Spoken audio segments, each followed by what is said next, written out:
Now, Jesus was walking along the shores of the Sea of Galilee, and he saw two brothers, Simon, who's also called Peter, and his brother Andrew. And they were casting their nets out into the sea. And he called out to them and he said, "Follow me, and I will make you fishers of people." And immediately they dropped their nets and followed him. Well, Jesus went a little further down the shore and he saw two brothers, James and John, the sons of Zebedee. And they were in the boat with their father, mending their nets. And he called out to them, Come and follow me." And they left their father and they left their boat and they followed him. Word of God, word of life. Please be seated.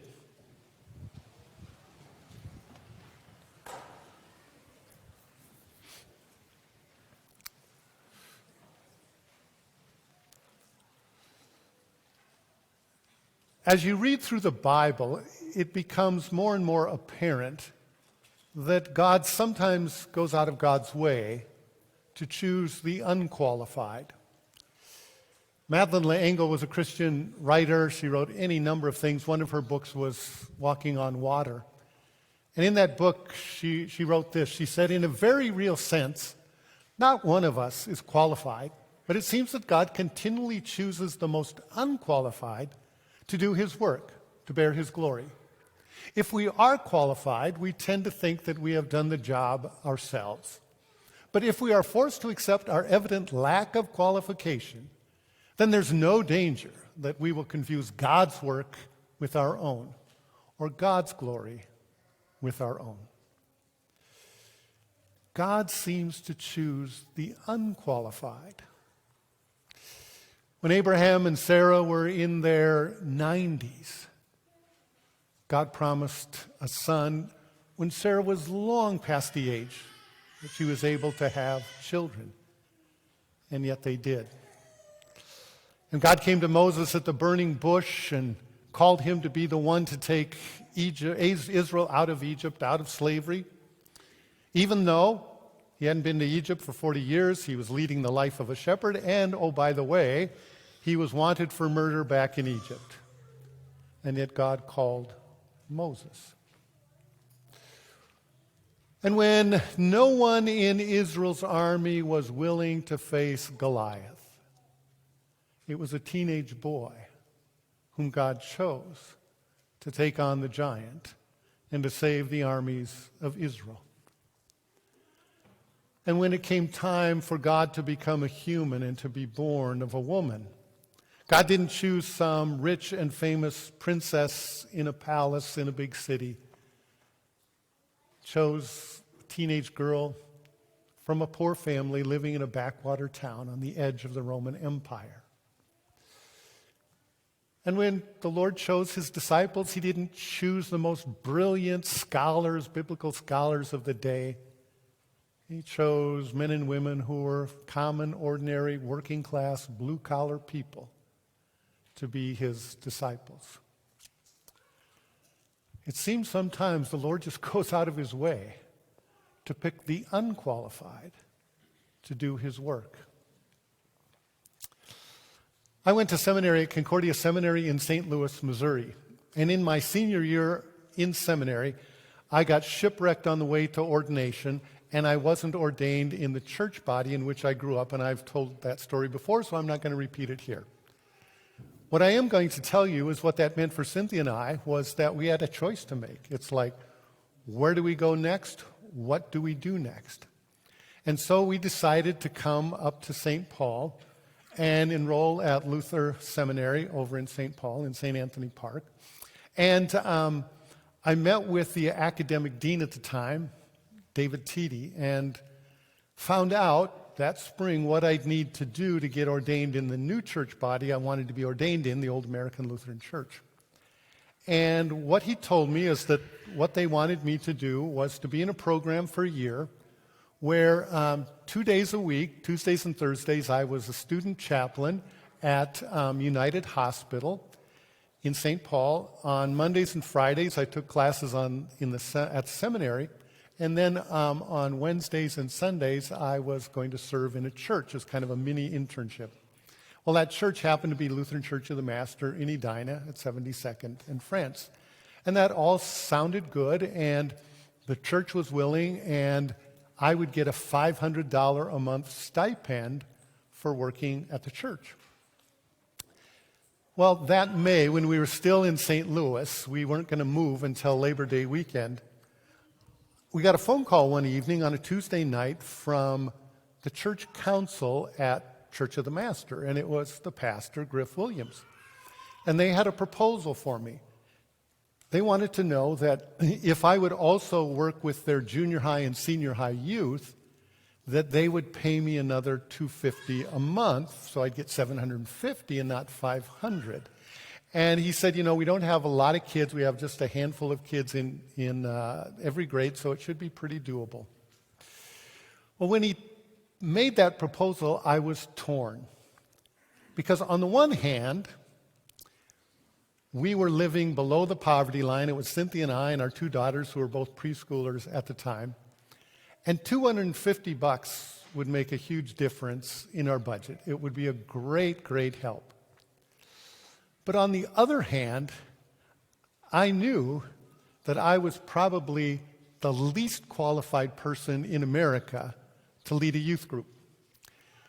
You see, I've worked with some youth groups in college a little bit, but I'd never been a Bible camp counselor, never worked intensively with kids, never took a class on that.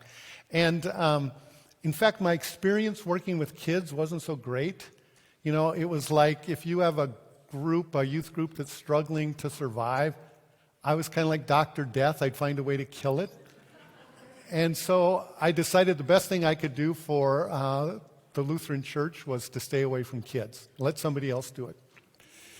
And the other thing is I didn't fit the image of what I thought a youth leader should be.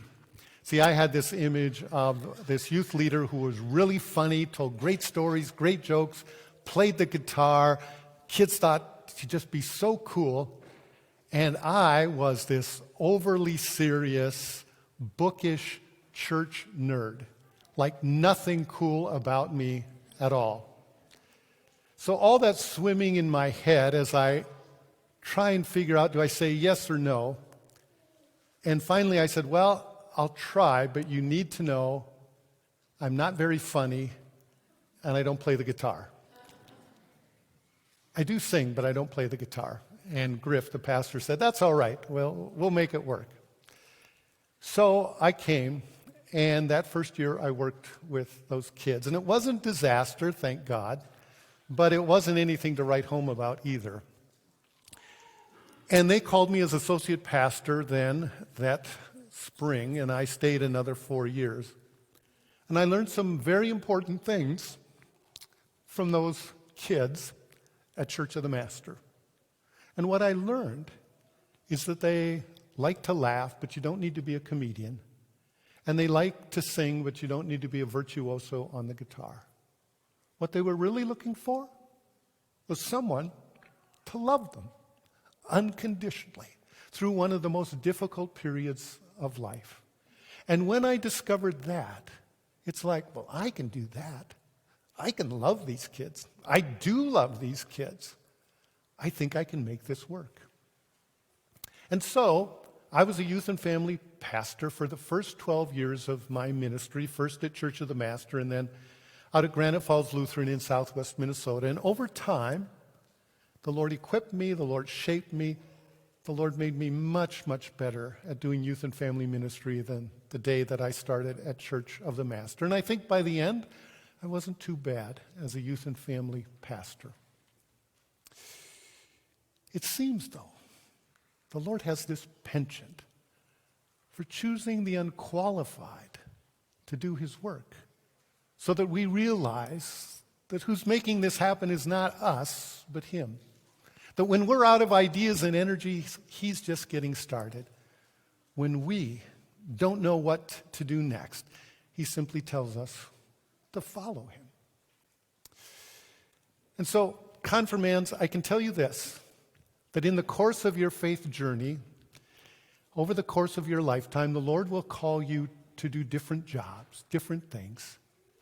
And you'll feel led to do those things. And it may be something at your church, but it may be something in your home, maybe something on your job, it may be something at school, it may be something among your friends, where you're just feeling like God really wants me to do this. And you may think, good Lord, though, I've never done this before. I don't know how to do this. I am so unqualified. Certainly God can't use me. When that happens, don't think any of those thoughts.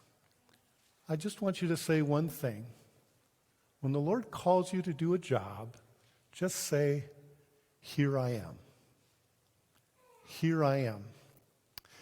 That's a word that in the Bible we see again and again when God called Abraham to be the patriarch of a great nation. And God said, Abraham, Abraham.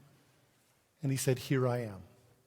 And when God called Moses to lead the children out of Egypt, Moses said, here I am. And when God called Isaiah to be a prophet, Isaiah said, here I am. And that's an interesting word. The word is Hineni, and there you see it in English on the left. That's Hebrew on the right because the Old Testament's written in Hebrew, and trust me, that is the word Hineni. I had to learn Hebrew, okay? And that word has an interesting meaning. Hineni means I'm ready, okay? So it's like this. Like at a basketball game, just at the very beginning of the game, everybody's around the circle, and the ref is just throwing up the ball. And how are all the players, right? Down in your stance, ready to go. That's Hineni. I'm ready. Or in track, especially sprints, right? Get down in the blocks, starter goes, runners to your marks, get set, everybody gets set, and it's that moment of set, when you're ready to explode. That's Hineni. I'm ready. Okay? Or in music, when the conductor steps up onto the podium, and for a band or orchestra, that's when everyone gets their instrument up and is poised to play. Or if you're a singer in a choir, that's when you take that deep breath and you get ready for that first note, and the conductor lifts his or her arms, and everybody's poised and ready. That's Hineni. I'm ready. Ready to do whatever you want me to do. Ready to go wherever you want me to go. Ready to be whatever you want me to be. Hineni. And so I encourage you from this day forward, now that you are responsible for your own faith, you are responsible for responding to God's call. Whenever the Lord calls, don't say, I can't do this. Because that word is not about ability, but about availability. The Lord doesn't need to know whether you have the ability to do that. He knows that, whether you do or not. What he needs to know, are you available? Are you ready to say, Lord, I will do whatever you want me to do. My life is available to you. So whenever the Lord calls, whenever you have that sense of being led by the Lord to do something in his kingdom, something for the cause of his love in the world, whenever he calls, simply say, Hineni. Here I am.